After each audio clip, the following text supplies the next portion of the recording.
再拍个视频，看我屋这大哥收猫达人，看看啊，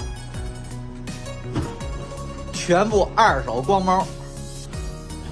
这回肯定有人问了，运营商不是送一光猫吗？收这些光猫干嘛用啊？是吧？这就是大家不懂了。这光猫好看，这光猫，看看什么牌子的后边啊？看看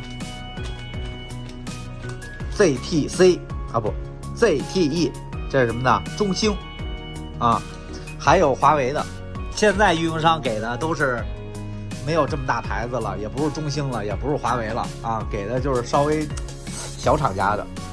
然后好多网络达人啊，好多就是爱倒腾爱玩这个宽带的啊，然后就希望就是把自己这光猫升级换代啊，弄点好的东西。